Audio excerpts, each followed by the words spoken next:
Hello everyone, how are you doing? This is MD Tech here with another quick tutorial. In today's tutorial, I'm going to show you guys how to resolve if the current BIOS settings do not fully support the boot device.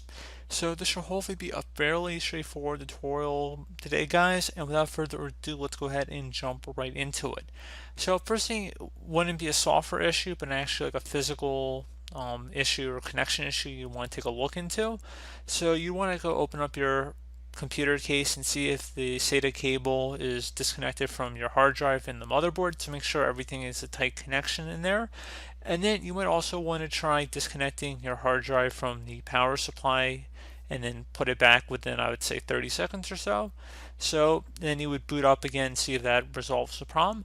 Another thing you could try would be to replace the actual SATA port on the motherboard and see if that would resolve the problem. Now, I know that not all of you guys probably have one readily available, in which case we'll just move on with some of the software potential fixes here for today's tutorial. And hopefully that would be able to work for most of you guys, but I definitely like to stress that this is definitely a potentially physical issue here, and physical issues really rarely can be solved by software means. So just keep that in the back of your mind when going through this tutorial, and we're going to go jump into it. So first thing you want to do is actually, once you've done all of that, try and boot into your boot menu. So depending on your computer's motherboard, it might be a different key you might have to press while you're booting up your computer. In my case, it's the escape key, and you might have to go on Google and actually search that up and see what key you need in order to enter your BIOS settings.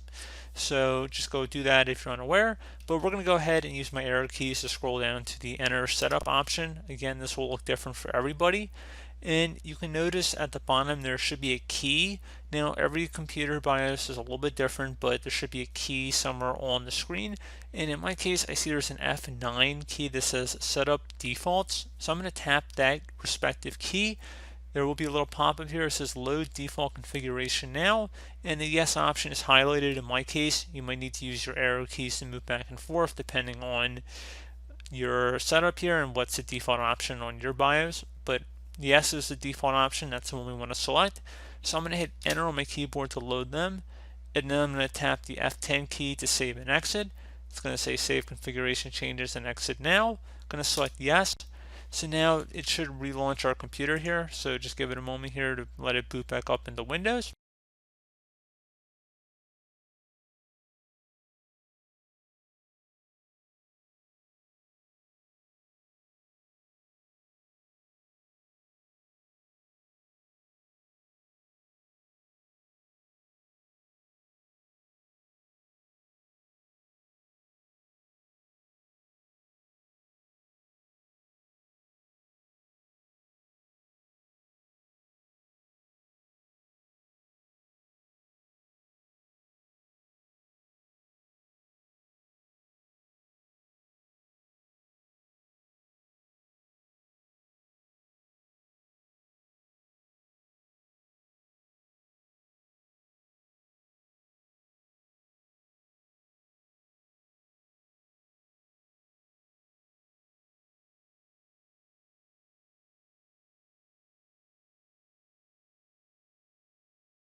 Okay, so hopefully your computer should boot up. Again, depending on what your boot device is, I'm not exactly sure if you have an external drive, but probably you're in relation to the Windows installation is more than likely where you're coming from for this tutorial.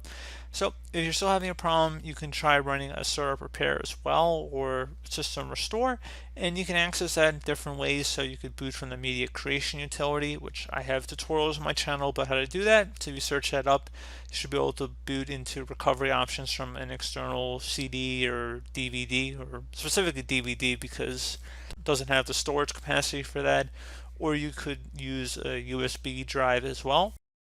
But if you're able to boot into Windows, there's different ways to get to this screen. So if you're not able to boot into Windows, you don't just say, oh, I can't boot into Windows here, because there are different ways to boot into this. But I'm just going to do it because I can boot into Windows, but you can access those advanced options from other means as well. And if you are able to boot into Windows, we're going to just go select the start menu and then power icon. I'm going to hold down the shift key on my keyboard while left clicking on restart. Again, if you are unable to boot into Windows, you can still access a screen like this. So troubleshoot, I'm going to select reset our PC or see advanced options, and then I'm going to select advanced options here. So if you're booting from a USB or DVD, you should be able to get to an option like this. And we're going to go select start prepare, find fix problems that keep Windows from loading. And if that didn't work, you could also select system restore, use a restore point record on your PC to restore Windows. So you do have a few options here to work with if necessary. If one doesn't work, you can try the other.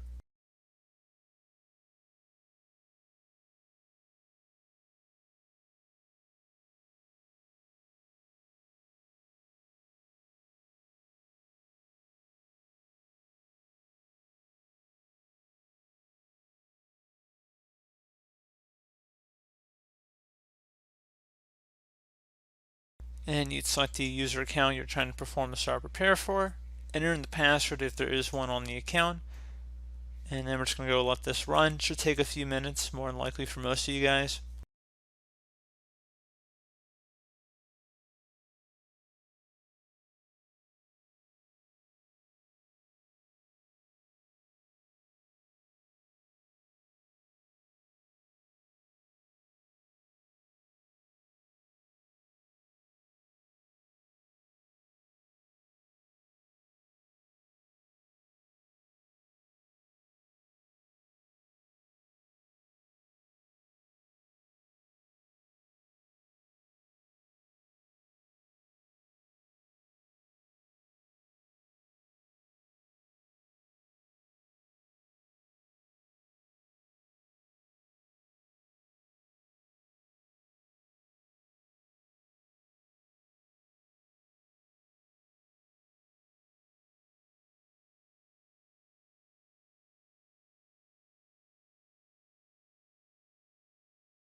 And hopefully that'd be able to resolve the problem you're having. Again, if that wasn't working, you could try a system restore option I threw out there, but hopefully you'd be able to go forward from here.